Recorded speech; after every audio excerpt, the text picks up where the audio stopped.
Hello, everyone. So this is the first episode of our podcast. So we're starting this up as a ministry out here at Foothills Reformed, which is a church plant out in Adams County.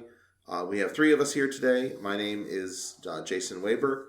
I'm the pastor, church planter, or whatever you want to call me here, and we have with us two other guys who have really been part of leadership of this as it gets up and gets started. So Josh, Scott, you guys want to introduce yourselves real quick and explain how you got yourselves into this mess? Yeah, so I'm Scott Hilger. I am a native out here to Adams County. Grew up, born and raised in the area. My wife Hannah and I had actually moved to Cincinnati area. We were out there for a few years and really just had a longing to come back to Adams County and where we came from. And with that, just a strong desire to kind of really invest in the area and the churches and business and other things. And gotten connected with Jason through mutual friends in Cincinnati, actually, as our churches were friendly with each other. And got connected with him to the work of church planting out here and was really excited to be able to have that opportunity to invest in a local Reformed conservative church in our area. So simple enough. Josh? So my name is Joshua Yeary. I'm actually a transplant to Adams County by way of a lot of years. So I grew up actually in the Cincinnati area, and over the course of time, grew up in church. Obviously, my family and stuff, we went to church every single Sunday growing up. So fast forward a little bit and found myself in the military. Did that for a number of years in the Army. Got out of the military and actually shortly after met my wife, Amanda, and moved to Columbus where she lived. Went to church up there, went to a couple Reformed churches up in that area. And eventually, when our daughter Hannah was born, moved back to Cincinnati due to the fact of my daughter needing medical care here at the hospital here in Cincinnati, and started going to several Reformed churches in the Cincinnati area. Then basically moved out here to Adams County by way of Amelia, then Georgetown, and now we live in Peebles, Ohio. And the entire transition, it has been very hard to find a Reformed church in this area. In particular for us, where we live, we would have to travel roughly about an hour in any direction to actually find, a solid Reformed church that we agree with completely. And so that has kind of led us down a road of looking to plant a church. We were involved in a church here locally for a while, where I actually became part of the leadership there as well. And it went through kind of a tough period. And then ultimately, now we are here, met Jason through a mutual friend, the same as Scott. And now here we are on a Saturday morning. Okay. So my name's Jason Weber. The whole thing honestly has been one of those works of God where even like Scott and Josh were not people that I knew before like a year ago or so, and the Lord has really brought together the folks to do this work. And even my being here is one of those sort of coincidences that the Lord has worked out in His own providence. So. I'm probably the only one here, like really from Presbyterian stock, where I grew up in a conservative Presbyterian church. I've never really been much of a rebel, so I sort of stayed close to the ranch. Went up through. I was educated in seminary. I got a call a number of years ago through my sending church, which is in the city in Sharonville, Grace Bible Presbyterian. Good folks. We're still very tied to them, and. At the time, actually, they sent me down to Laughlin, which is sort of a suburb inside the loop of Cincinnati. really sort of a dead industrial town, where it's very, very typical, where all the money has left and is very bombed out. And we served there, trying to get a Reformed church started in that area for 2-3 years roundabout. And long story short, it just never went anywhere. It was one of those places where God sent me to get kicked in the head a few times, to learn some maturity, to grow up a little bit, and become a useful person. So around the time that was all working itself out, I was also helping a church out in Adams County fill the pulpit occasionally, an EPC church. Good folks over there too. But as we went on, it became clear we weren't in the sort of the same lane theologically. They were looking for someone different, and at the same time, I had a number of people coming to me and inquiring about the possibility of planting something conservative, something reformed, out this direction. And we've been sort of riding that bus since October, roundabout last year, is when we started meeting on the Young's porch. Yep. So really the work has just gone on from then, and it's started to gain really a life of its own. Now we're meeting in the mornings in a space just a little bit east of Seaman, which is a town, and please don't chuckle too much at the name. And it's honestly, it's been really good since we've been meeting here and having ordinary worship in the mornings. But that perhaps brings us around to the broad question of why in the world one would come out to Adams County, which is by any definition a very rural county, and plant a Reformed church. Reformed churches have a certain assumed demographic. They have a certain assumed people group that they tend to operate to, and it tends to be white, upper middle class, suburban folks are the folks who fill the pews in Presbyterian churches.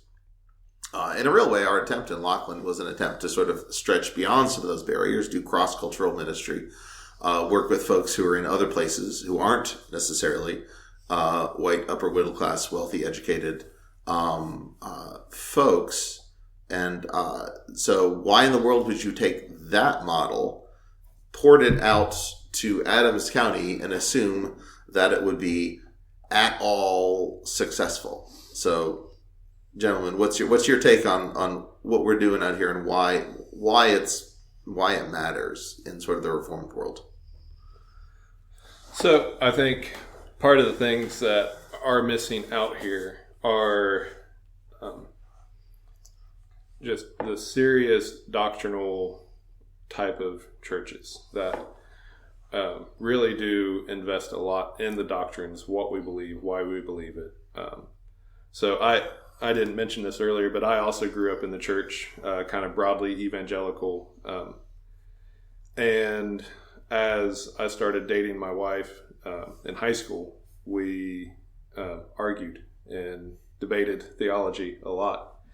And this was this actually started, clear back then at the age of 15, of pushing me towards studying the scriptures more, studying the theology more that pairs with the scriptures.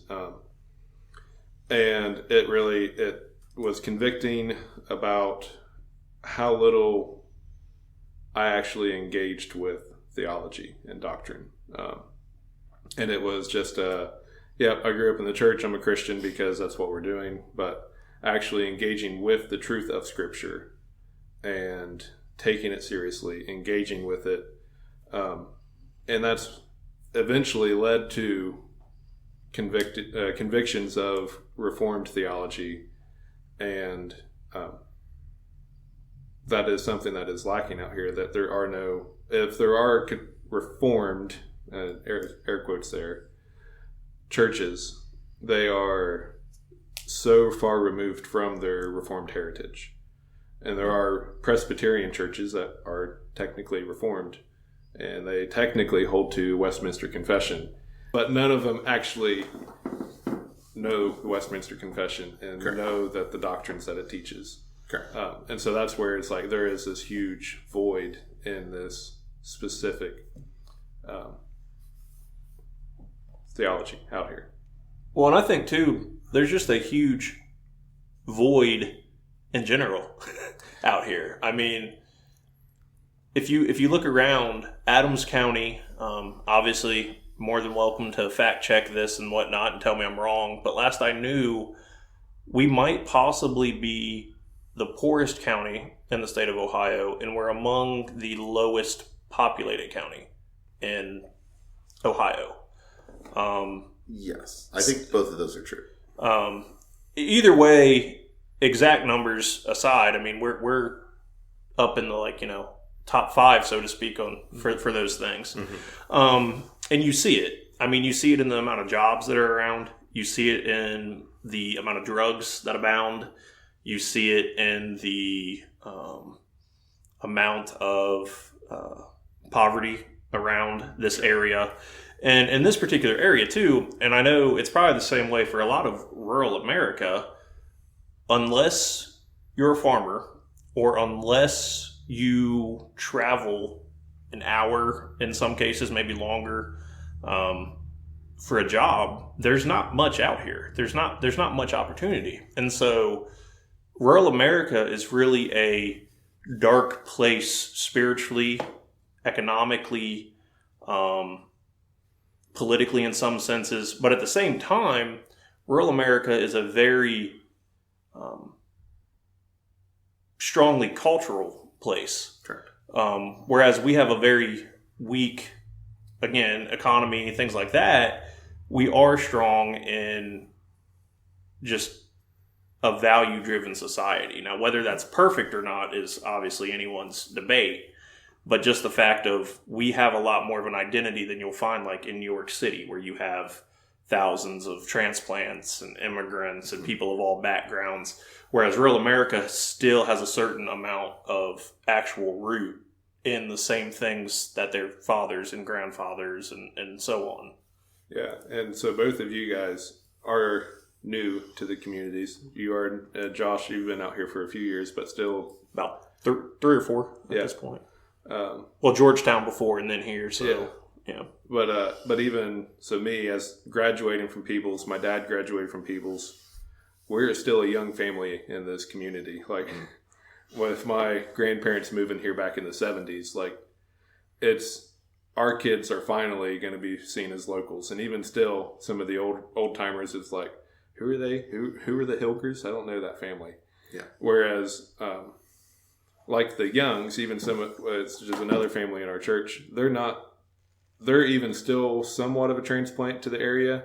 But Youngs is a family that has been in this county. If it's not their exact clan, there are other Youngs. Yeah. There's Schuperts that have been here for 100 years, Smalleys for 100 years. I mean, there's just and they are still their grandkids, great grandkids, great great grandkids have heritage in these communities, to where there is a long memory and there is there is a deep ties, cultural ties to where we're at.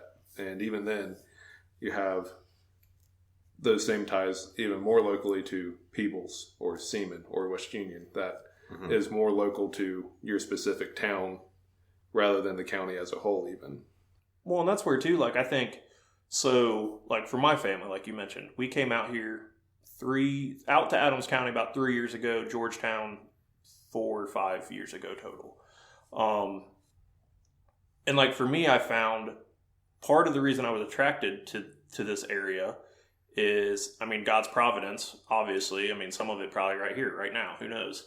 But after the military, I had become very disillusioned with a lot of stuff that I grew up with. Not necessarily because of my parents by any means. I love them. They're godly people.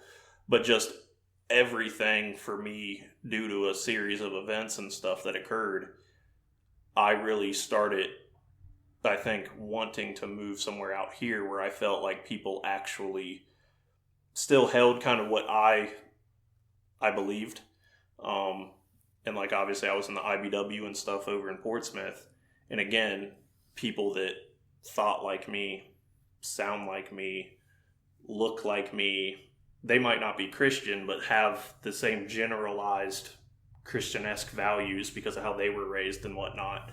But again, I feel like there's a lot of people that grow up out here and they do the opposite, where they want to go to the cities because that has the jobs and the colleges, and that's the land of opportunity. When really, ironically, I mean, you just look at the huge shift nationwide, really the opportunities are coming back this direction again, as far as people wanting to move and live out here, have their family out here, start a business out here. Homesteading. The homestead thing. That's only halfway true, though. Because, like, you know as well as anybody, like, the job opportunities are a vastly different field out here than they are toward the city. And, like, that's actually part of the rub, is that there's a lot of the people moving back out here are enabled to do so by essentially like a remote work kind of situation, right? Or where people are able to travel or do this or that. There aren't a lot of people, at least to my knowledge, coming to Adams County because they want to work in Adams County.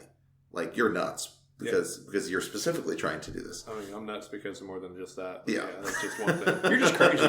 You're just crazy in general. But, like, that's actually part of the point, is that we want to rebuild these things, but the incentives don't exist to do that. Like, if you are trying to make your money, you go to the city. Right. If you are trying to make a name, if you are trying to move the culture, if you are trying to do all these sorts of things, you go to the city. That's where the institutions are. That's where all this stuff functions. But what we're seeing right now, I think culturally, and you mentioned the homesteading, I think this is some small part of that, is that people recognize what a disaster the cities and the suburbs are culturally. Like, there's no cultural memory. There's no communal attachment. The suburbs are functionally bunkhouses. I mean, like, my situation prior to this was we lived in Milford, and Milford is a pretty typical suburb, pretty well developed, and we knew our immediate neighbors. Like, we knew the folks who lived on either side of our house, but we didn't know anybody, like, in our neighborhood. There was just no reason to. We went to church where we went to church. I went to work where I went to work. These were all outside of my immediate community, so why know the people that live around you immediately? So people just fall into those rhythms, but it is very different out here in the country. Like, you do actually have to know your neighbors in a real kind of way. And that actually brings with it, like, sort of a whole bag of issues as far as the culture just being radically different, where you get to know people, but everything is intermeshed. Like, we keep joking with this lately, where we have people come into our church and everybody knows everybody from this connection or that connection. Some of them good, some of them bad. It's like the Happy Days diner of culture out here.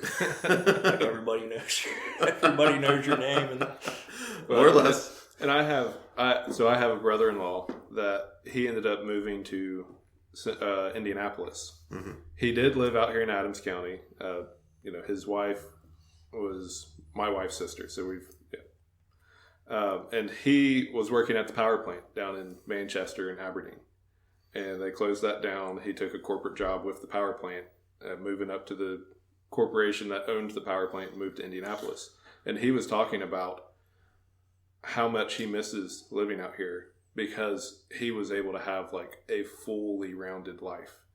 He ran into people at the grocery store that he worked with, that he was an elder at their church. And just of, like, he was known in the community as a manager at the power plant, an elder in his church, and he lived in the middle of town. And just of, like, that type of, you are known by so many people, hundreds, thousands of people indirectly, mm-hmm. but hundreds of people directly, and that you don't have that in the city. There's thousands of people and no one knows who you are, and you're completely removed and anonymous. At church, you don't go to church with anyone you work with. You don't work with anyone that you go to church with, and maybe you are friendly and small talk with your neighbors, but you don't actually know them either. Well, and that's the thing too, like a church out here, if you play it right, by default, you touch so many people because, like, well, for example, I own a business. I bank at the same bank.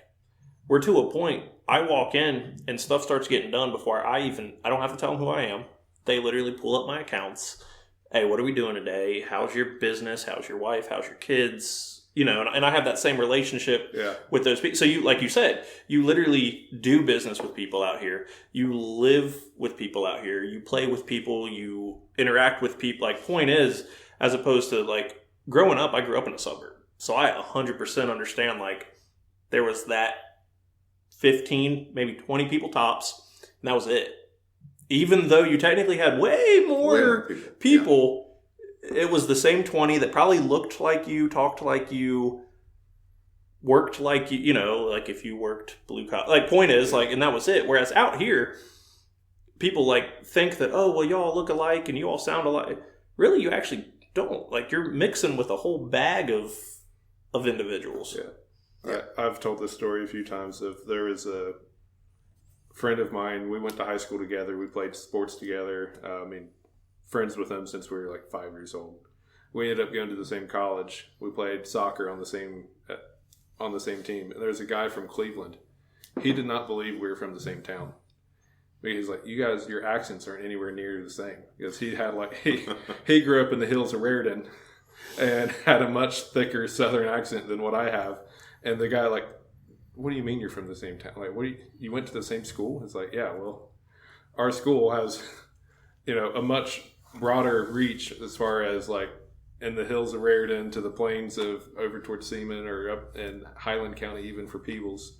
And yeah, it's like, that would be 5 or 6 school districts in a city, just in like those different regions and neighborhoods. And that spread too really is what causes a lot of church organizations, they don't plant in rural communities because of that, because it's not sexy to plant out here.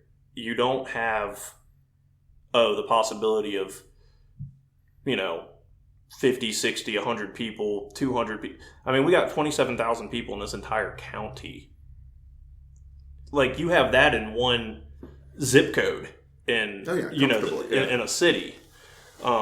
And so overall, rural America as a whole gets forgotten because, it gets remembered every 4 years, with the election and stuff. But as a whole, church-wise, politics-wise, it just gets forgotten, which leans to it becomes a dark place. It becomes a place of just... Well, and I think this does tie back to what Jason said at the start about the typical Reformed Presbyterian church is, middle, upper class, engineers. Like, the Reformed... You? Go ahead and say it. Go ahead and tell everybody what you do. Yeah, so, whatever. So, but it's... And I've heard several people talk about, like, it attracts engineers because it is very systematic. It is very logical. And, there are some engineers in Adams County, but not enough to have a church. Or at least within that kind of narrow radius that we would usually think about a church operating in. Yeah. And so, but you have to deal with the engineers, what few of them there are, Yeah. I know one, and he's sitting right here next to me. That's the only one I know. General blue-collar workers, farmers, and there's going to be, per capita, a lot more poor here than what there is in the suburbans. So, like, you have to touch these different, demographics. Well, which is actually part of the whole point, which is that as Presbyterians, as Reformed folks, as whatever we are, the temptation in a urban, suburban context is that you identify your demographic, like the folks you are going for, and you go for them hard. Because if you're going to cut through the noise, like the urban area, the suburban area are saturated. There's like a gajillion churches within spitting distance that you could go to that are specifically catered to this experience or that experience or whatever. And this actually we experienced in Lockland. When we were in Lockland, we weren't trying to operate to attract people from the community against, say, the Church of Christ down the street, or the Wesleyan Church over there, or the Baptists over there, the Methodists over there. Whenever we talked to people, it was, well, I go to Crossroads, or I go to the Vineyard, or I go to these other big magnet churches that would sit in these nearby communities, and everybody's within 10 to 15 minutes. So they just go to these gigantic mega churches. Actually, even out here in the country, that's increasingly been the model that people have been gravitating to, where you got places like 180 or other places like that tend to be sort of like magnet churches, pull people from a large area, and with a sort of mega churchy kind of vibe. So I'm not even like trying to shoot at them specifically, but that's been the model out here that does well. I was going to say, look, we're naming names now, apparently. We're just going to start name dropping. I'm not shooting at them. They're in their lane. They're doing what they're doing. Yeah. Well, and that leads to what you just said. is another statistic for out here. Adams County has roughly 100 or so churches. The darkness here is not linked to the amount of churches. We have more than enough churches in this county. Mm-hmm. But a lot of them are more, they're either dead or dying. They're club oriented. And what I mean by that is we do a lot of stuff and we feel real good about it. And I'm not saying that those things aren't good, but that's like their draw. Yeah. Like we're having a Thanksgiving, the running thing, marathon, or we have this thing on Friday and this thing on Wednesday and this thing on Tuesday and this thing on Monday. And we have the women's thing on every third Saturday and the children's thing on every second Sunday. And we have the potluck on. The point is we have so many things that we're doing, that these churches are doing, that people obviously want to come to and be a part of. But that actually becomes the thing that people go to them for. They're not actually going to them for the instruction, for the doctrine, for the theology, for the gospel. Like they're actually coming for the social event thing. It becomes the thing as opposed to it being just a vehicle from which the gospel and the doctrine and the theology actually shine through. Well, and there's as I was a kid growing up out here, there's so many people that would be, well, we got to have a gym. We're losing all the young families to that church because they have a gym and they have something for the kids to do. And it's so much like, so it's not just something that's new. It has been, it has been a thing that has been going on for years of like program driven stuff of, well, the kids need something to do, or I need something to do, or I don't feel like I'm any number of things. Well, I think too, part of what lends to that even now, like when we go to the question of planting a church in a rural society, is that's kind of the model you're given. I mean, like when I was in school, there's a legitimate church planting course that you take as part of your like degree plan, and they literally basically you can start to finish from a systematic way, like how to plant a church. It's the same idea as if you start a business. You start with this idea, and one of the biggest pools is the events, the things. And again, I'm not saying that you can't have those things, but they have a place and they have a purpose, and they're never the main purpose, and they shouldn't be the thing that people are actually drawn to. Because obviously as a church, you should have some stuff that, whether it's considered like just a fun event, whether it's considered a more targeted event, like, I don't know, food drive or something. I'm just throwing something out there. Should you do those things? Sure, they can have a place, but the ultimate thing is, we're having a food drive because, X, Y, and Z gospel related, X, Y, and Z theology related, X, Y, and Z doctrine related, all coming back to actually like the whole reason you're in a church is to worship God and to be in fellowship with like-minded believers, and to go forth as a church and actually spread the gospel. You're not actually there first and foremost because they have a sweet smoking competition every 2 months, and there's also which we should do. Which is sad. We should do. Well, part of this reminds me of something I've heard James White say years ago, was what you win them with is what you win them to.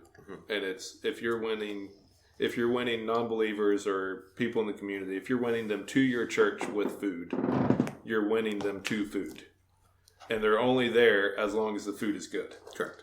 And then all of a sudden another church down the road, they're not giving you bags of food, but they're giving you freshly cooked meals every week. Well, now they're going to that because they were there for the food. Yeah. Or they're there for the basketball gym. Well, now another church has a bigger, better basketball gym, and so now they're moving over there. Or like the music, something like that. Yeah. Like they come, right. The show is great. Yeah. It's a wonderful show. Yeah. Which we've heard people say, oh, I went to this church for so long.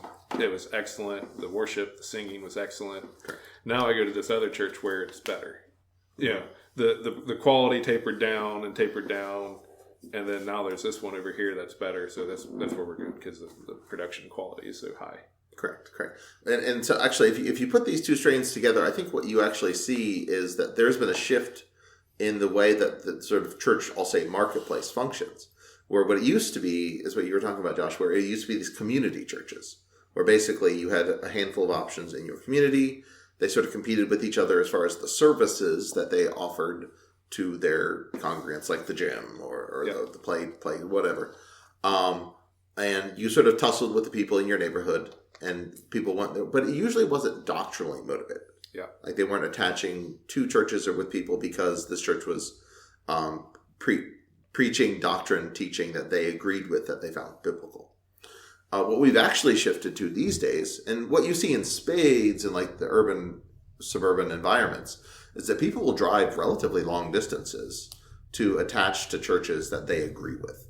Like Grace, my sending church, a pretty typical Reformed church, the people that come to Grace come from an extraordinarily wide range because essentially they're in that lane. Like they found the lane that they want, that they see that lane at that church, so they'll come to it. And they'll probably drive past half dozen, 2 dozen other churches on the way that they're there, but they're not going to identify with. So the community church model as a model where you just go to the church of the town that you're in is dead. Like, and there's actually major loss in that. Like, I think not going to church with your neighbors is a major loss. But I also don't think that we can. My temptation is to say, oh, we need to try to like build that back. Actually, Laughlin, part of that was a major attempt to do that. Like, we're going to get people that are local. We're going to find them. We're going to anchor them. We're going to give them a solid institution. We're all going to live near each other, and it's all going to be great. And that's just not on the table for virtually anyone anymore. I mean, the people who are coming to this church are not generally coming all immediately from the local area. They're coming because they recognize that here the word is preached without apology. They're going to be courageous on clear conservative cultural issues. We're not going to double down on this or that service. It's about the word. So and I expect that's probably going to continue as we go. Like, we're not just going to pull people from Seaman, Winchester area. We're going to see people who recognize the mission of the church, because people expect to drive. People expect to go where they go because they want to go to the church. Well, that's what I was about to say too, and that's something that's very different out here from urban, suburban settings. It is normal to drive a half hour to the grocery store. Mm-hmm. So it's not abnormal to drive a half hour multiple times a week. So it's no big deal to drive a half hour to go to church. I actually was just talking to a guy he's like from College Hill area, Cincinnati, and he was kind of like scoffing, laughing. What, you have to drive a half hour to get to the closest Kroger or something? It's like, yep, that's about right. Well, that's like people. That's just the way it is, though. Because like the grocery store. If I go to the grocery store once a week, as you know, a lot of people do or whatever, that's like a 3-hour affair right there. By the time I go there, do the stuff I got to do, to shop. By the time I get home, I mean, whereas you live in suburbia, that's like a 15-minute affair total. Maybe an hour because you actually spend time in the store. Or it's no big deal. Oh, I forgot something. Like, you don't have to like necessarily plan everything out for the week because it's a mile down the road. You can just go again. Well, it's no big deal. Your holidays and stuff. I got to plan my holidays because like around here, depending on what it is, like everything's closed. I'm not going to be able to do business at my bank. I'm not going to be able to go to that grocery store in town to just, whoops, I forgot rolls for Thanksgiving Day. Like, nope, they're closed. I mean, And you better start dinner before 8 o'clock. Because if you forgot something, you're out of luck. Exactly. Or hope the gas station has something. And I think that brings you back, though, like what you're saying is like the whole idea of like a hub church thing is, like we said, I mean, from here, I can name a couple solid Reformed churches about an hour east of us, and I can name a handful west of us. If I thought about it, I could, basically any direction about an hour or so. So like out here, like where we sit right now today as we record this, you have the opportunity to basically have influence within that hour distance. Because like, will I drive that hour? Yeah, I will, but I would much prefer having an option, closer. Mm-hmm. And I think that lends to what we're doing out here as far as, more than likely we'll have people from the neighboring counties or the neighboring areas because, like, yeah, I like that one that I was going to, but this one's a little bit closer, or I agree a little bit more, or, whereas before, between the two, distances that I just named, you're going to drive like an hour and a half if you live here, but you want to go to that one, or you live there and you want to go to the other one I'm thinking of. So we have an opportunity in rural America, especially here in rural America, where you think more of a hub situation than you do of like, suburbia, where, like you said, within a stone's throw, you got 10 churches in 5 minutes. Well, and also like, a half hour is close enough to still be within a community with someone. Mm-hmm. Like it's, I'm not going to drive an hour on a random day because so-and-so needs help from the church. I mean, it's like, wow, that's such a huge investment. Like there might be some days where I can do that. There might not be. More often than not, it's like, whoa, I have to plan the entire day around going to Milford to help so-and-so move or something like that. Mm-hmm. Whereas here, yeah, it's a half hour drive, but yeah, John Robert needs help in Winchester. I'm going to go over and help him. You're still close enough to have that type of community within your church. When you have a whole slew of issues too, like in rural communities, especially like out here, for example, like where I live in particular, if we get real bad snow, ice, something like that, and that goes for a lot of places out here, unless I'm jumping on the four-wheeler and getting rid of it myself to go to church and I have the time, like it ain't getting done. Whereas like your city, oh yeah, it's no big deal that, we had snowstorm or whatever. Whereas out here, even just in the 3 or 4 years I've lived here, you've already had like the internet been out for several days, my road's impassable. Like you get a whole slew of issues that you don't think would matter when it comes to a church plant or to be going to a church that you do wrestle with, that you don't necessarily wrestle with in, your suburban or urban contexts. Mm-hmm. And again, I think that lends to a lot of the reason why rural America is neglected, because it's hard. It's not easy. Mm-hmm. I mean, we've already had situations here where several people are, in the county, not the happiest about stuff, clearly, with, particular rumors, which... Yeah. Well, and I think I'll let Jason get into what that actual rumor was, because you're gonna talk circles around. I'm not gonna talk circles around it, but the exact like context of what was actually said. Well, and then I think before we even get into that, like we don't think we're special. No, like we tried working with established churches before we just said, you know what, no one else is doing this right. We're going to do our own thing. So like we have tried working with other, I mentioned earlier, Presbyterian churches, but the problem with that is all of the Presbyterian churches out here are PCUSA, which is a very large but very liberal denomination. And we can talk about it. We can talk about all the things that denomination is doing and all the wickedness that they promote and support and embrace.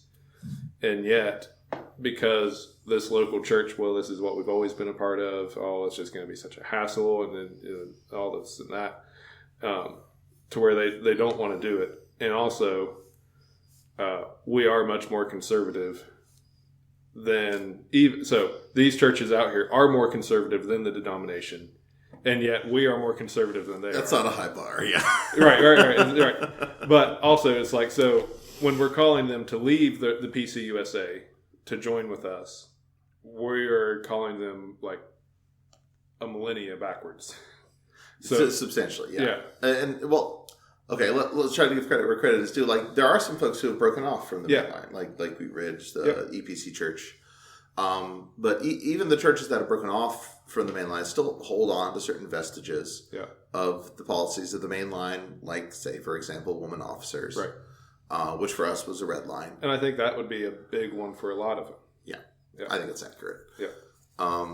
So I don't know. It is one of those things where we're in a sort of a weird lane where we are more conservative. And to be clear, we're part of the Bible Presbyterian Church, which is a conservative Presbyterian denomination that does not allow for women officers, pastor, elder, like that is It's a no-no. Biblically, it's a no-no. It is, right. And you shouldn't do it, yeah. Period. So, and that would be, just so anyone that's not aware of some of the Presbyterian nuances. But all right, sorry. No, that's fair. That's good context. So yeah, we're in a sort of a weird place culturally because we are more conservative than most folks. That has led to some misunderstandings where I think we were accused of like not allowing black people to come worship with us, which is nuts. Where it's like I'm not sure if those people even realize, like, I served in a primarily black community in the city while I was in my previous. I actually have had people sort of look at me askance when I mentioned that I worked like in a black community. They're like, "Oh, so there is racism out here, but it's not like it's here. Like we're just preaching the gospel to anybody who wants to come and hear the gospel." So I don't know. I mean, again, I'm from a largely suburban background, so a lot of this has been sort of a rather abrupt awakening. But it's amazing how quickly a rumor that's totally fabricated out of whole cloth like gets around to people you don't even know are repeating these things to you. Well, and that's where, like, for example, that rumor, it comes completely, like, first off, why? Yeah. I mean, why do you, like, out here... Well, that's why Jason came out here. Because there was... trying to run away from black people. And that's... obviously. That's the most... Like, it's the most absurd idea because, like, the people that start such rumors, like, you don't know anything. I mean, quite frankly, like, in my own case, for about 4 years, my roommate, my buddy in my actual, platoon and stuff, he was an inner city St. Louis black guy. Loved him to death. I'm honestly, like that rumor, to me, it makes no sense because, like, are they different culturally? Yes, absolutely. And there's some great stuff about their culture. There's great stuff about our culture. There's great, like, point is the idea of, quite frankly, if it doesn't matter whether you're rural, suburban, urban, if you're a follower of Christ, you have no business being racist, period. It doesn't matter the who, the what, the when, the where, the why.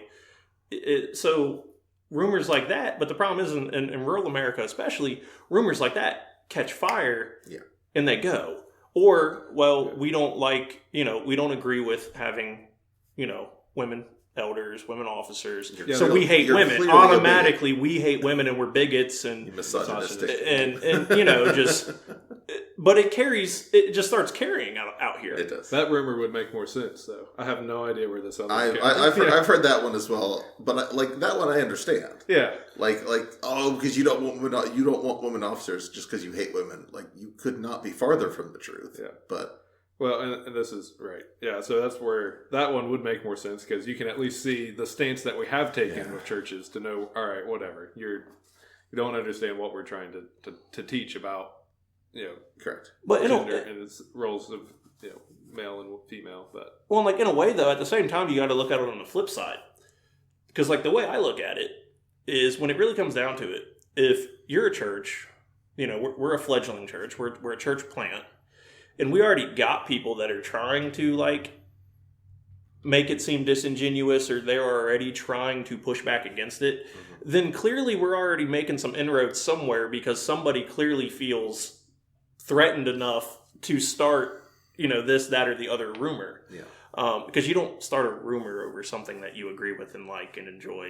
You just don't. So for me, at the same time, even now, we're clearly doing something right because there's already some people that are like, oh, well, you know what? They actually...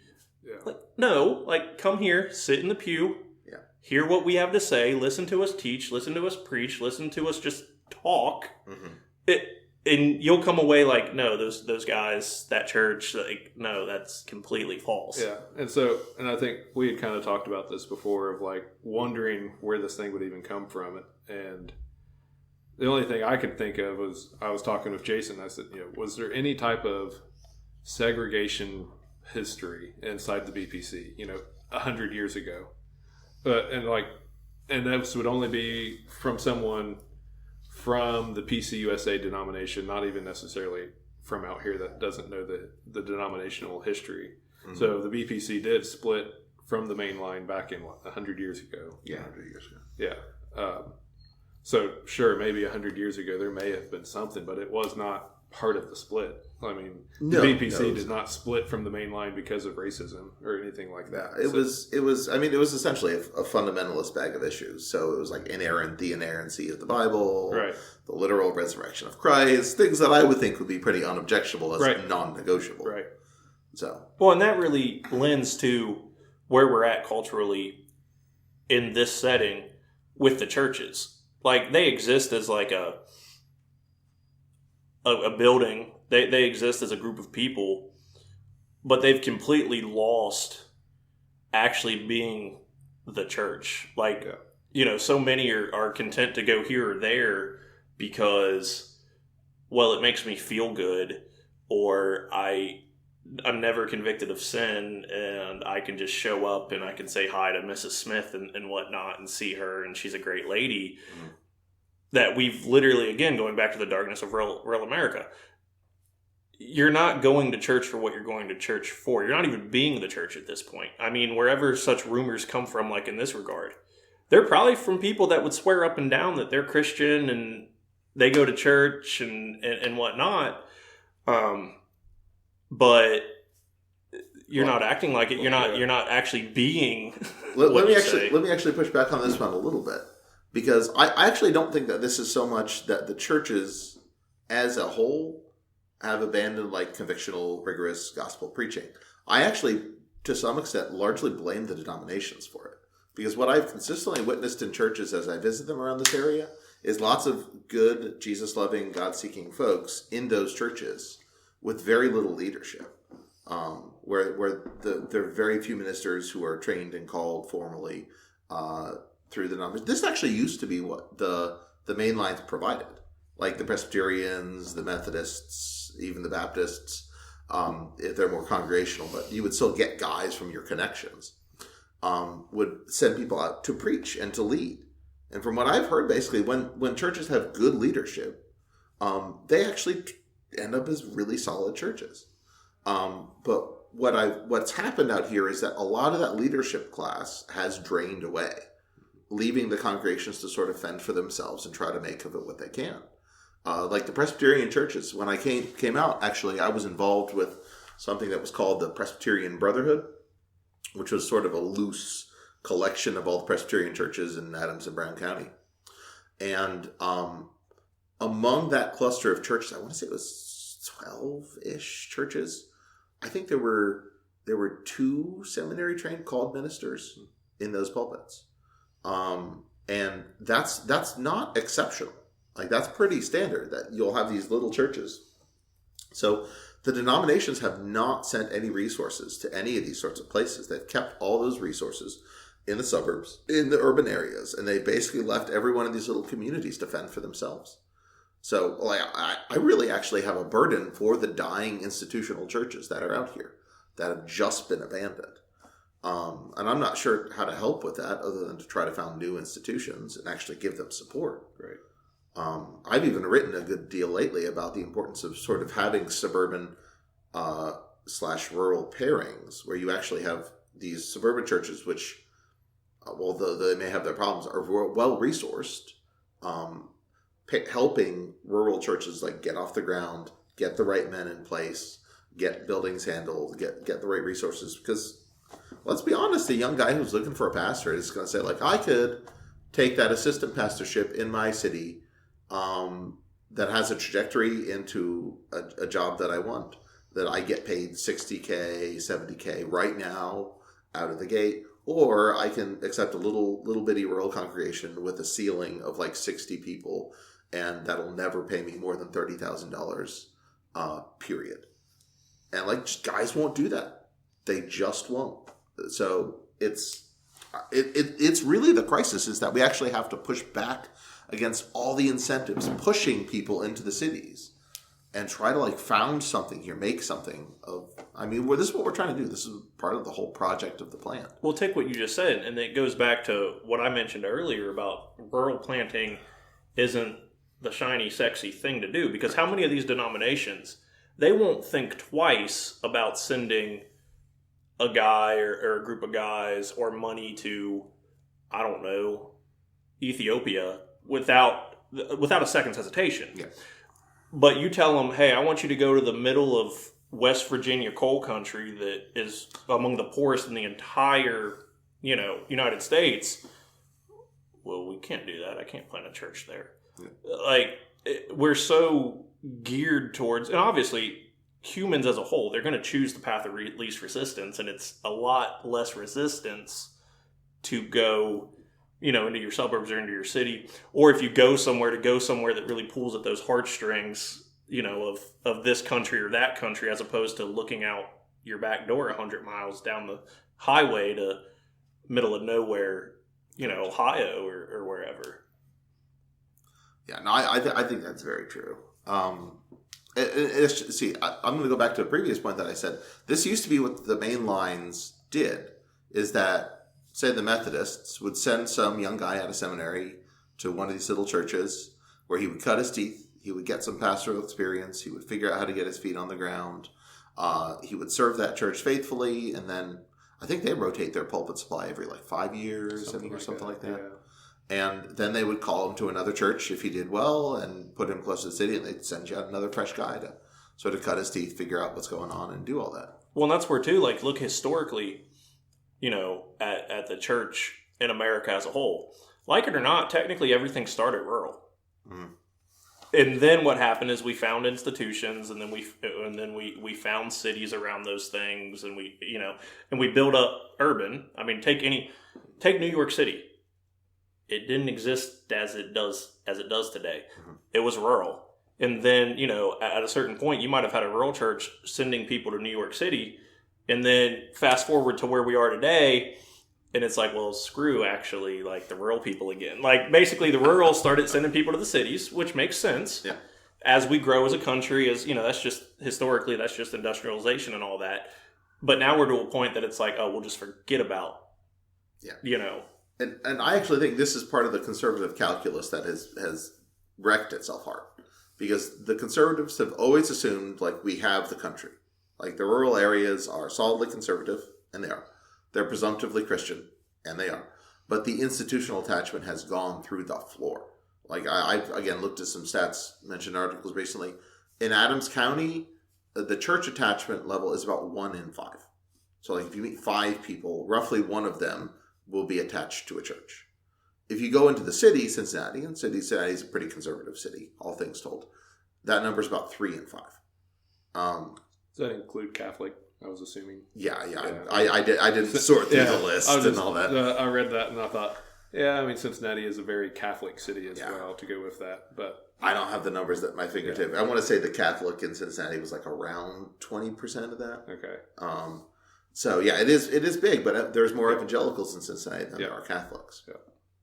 So even if you just took the evangelicals in Cincinnati and compared them to the total rate out here, it's the portion of evangelicals in Cincinnati is greater than the portion of all Christians that are attached to a church in Adams County. So you have that weird tension of there is this presumptive cultural Christianity. You guys mentioned earlier in this conversation. Everyone's Christian if you talk to them. Right. Sure. But nobody's part of a church. No. And it really is that. So a Christianity that is starved of fellowship, community, word-based preaching, all of these sorts of things withers and dies, and what you're left with is a husk.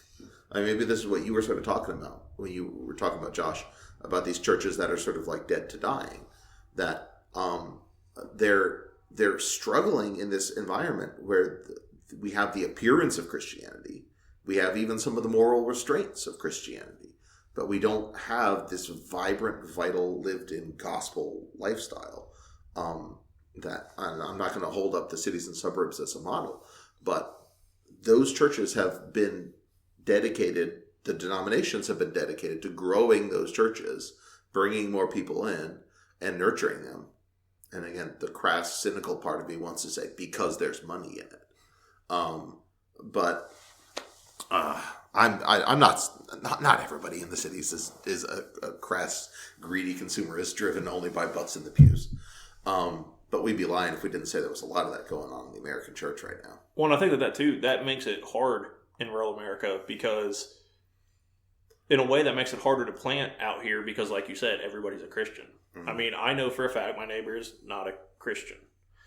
If, by what, we actually know a Christian to be. Yeah. But if I were to ask him if he's a Christian, overall, he'd probably say no, but he does know who Jesus is. He probably will say that, yeah, I do believe the Bible. Now, what he actually means by that, who knows?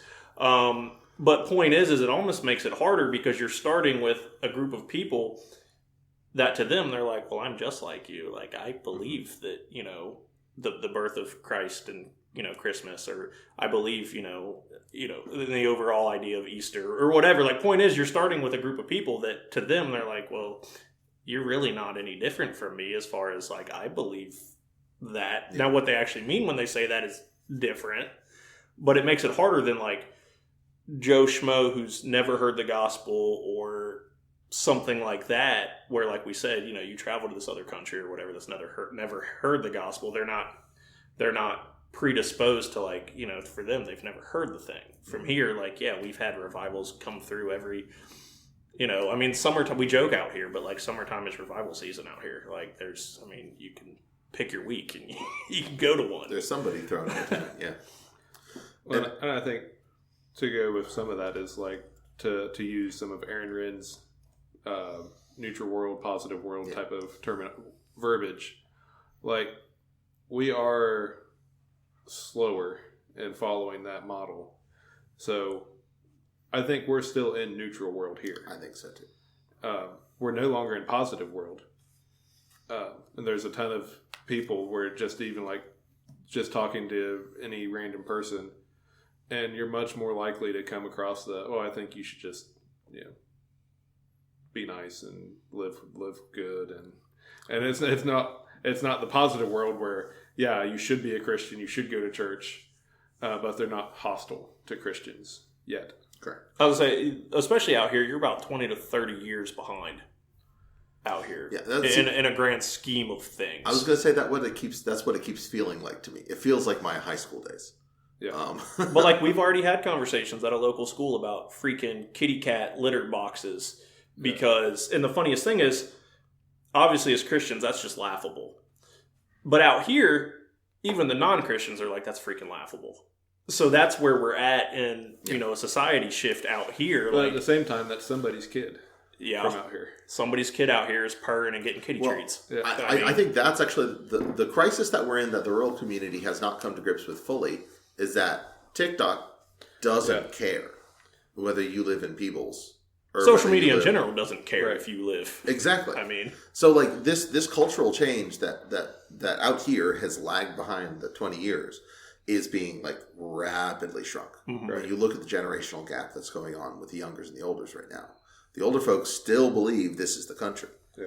And the suburbs, the urban environment has been spliced in here in spades through their kids' phones. I mean, realistically, what I would like to see is you plant a church where you have a robust Christian, gospel, God-honoring, institution, ministries, and so forth. Mm-hmm. Where actually we go back to the model where now it's our churches sending people back to the cities that are actually, preaching the gospel and actually have a spine and actually, saying what should be said. Because the plus side is out here, you can pretty much say anything you want because... Like we were joking around about the money with churches. Like you're probably not going to get paid much anyways here, so you might as well say what you believe and say it from the pulpit and have a spine. Yeah. So if we can get more people like that, you actually can start to influence other things. Like my kid grows up, he's starting to talk about trade school or college or the union or things like that. Mm-hmm. So it's my hope that obviously, first off, as his father, as his dad. But then also a church-wise, that when he goes to do whatever that thing is, he's actually being sent and being supported by, a God-honoring church, Christ-honoring men, mm-hmm. That actually assist him in that. And thus, now he's speaking into whatever that sphere ends up being when he's now, an adult out there in the world. Yeah. And I think that's what the suburban church has always presumed is sort of like the balance. Basically, like the urban churches are going to want to go liberal. And the rural churches are going to want to stay conservative.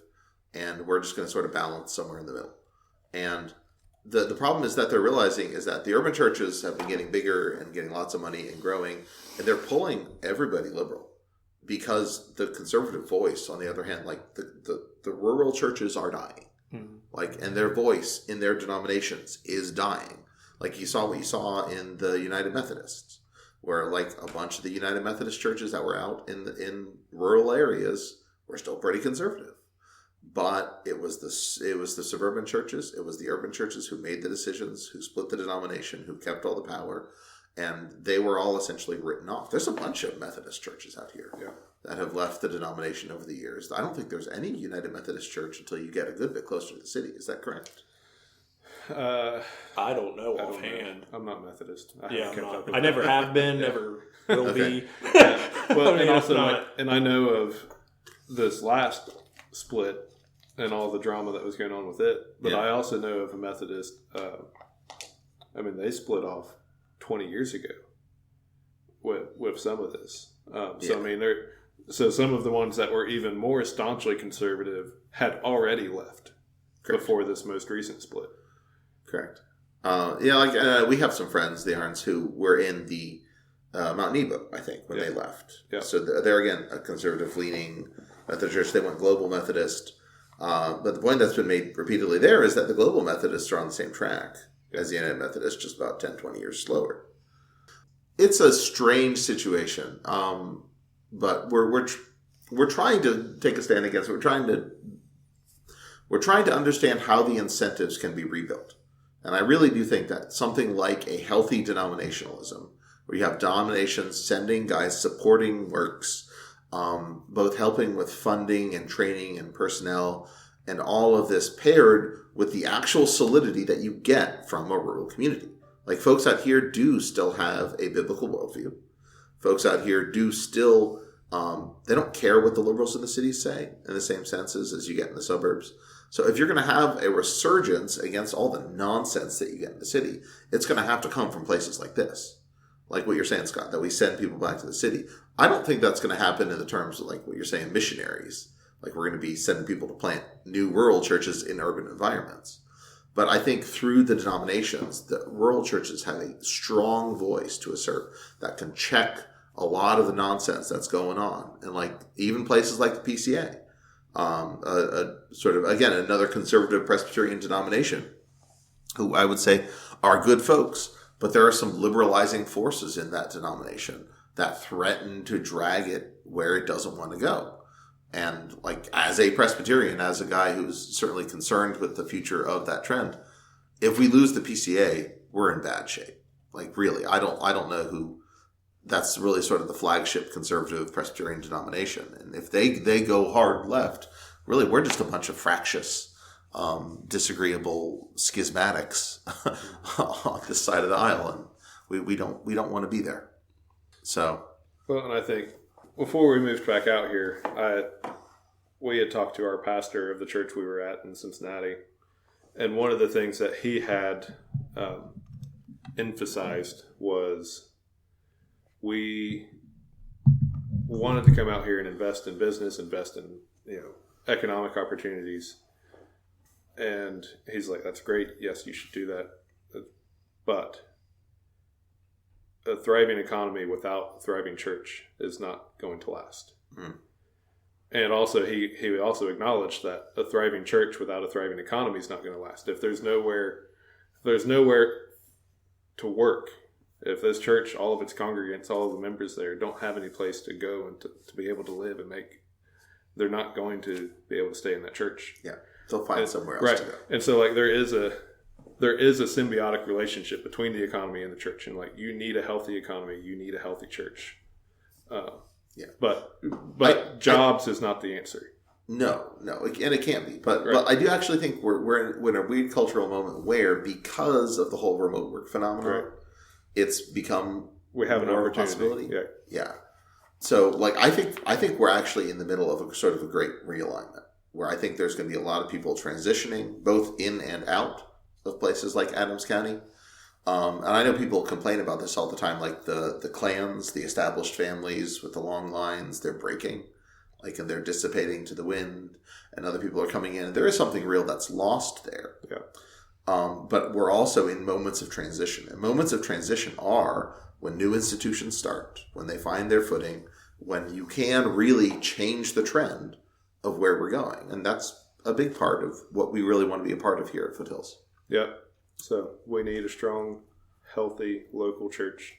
Correct. And that's what we're trying to do here. Correct. We're trying to be in that space where there's lots of good conservatives out here, but they tend not to have institutions. And there's some remaining institutions, but they've largely strayed into liberalism. So we want to actually have a strong conservative institutional church. And hopefully, again, those of you out there listening who aren't necessarily in Southern Ohio, this is a trend that isn't just here. This is very much a trend that we're seeing in other places in the nation. People are leaving cities, leaving suburbs. The homesteading thing, which is a world that I participate in to some extent, is largely an aesthetic, not actually a life change. But what you see it expressing is this desire to get back to something real.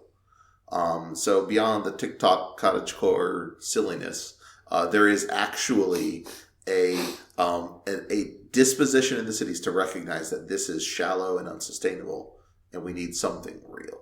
And it's not going to be TikTok videos, but it has to actually be lived in. We have to build economies. We have to build churches. We have to commit to institutions and do the actual work on the ground for any of it to be worth anything.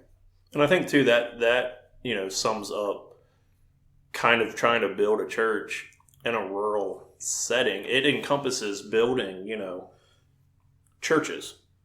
Which by default ends up with businesses and schools, which end up with a shift in culture, a shift in thinking. And like you said, transitionally, in and out of, let's say, rural America, you see the transition just happening nationwide. Yeah. I mean, especially if you haven't caught on to the huge transitional shift occurring across all spectrums in America currently, like you're just not paying any attention.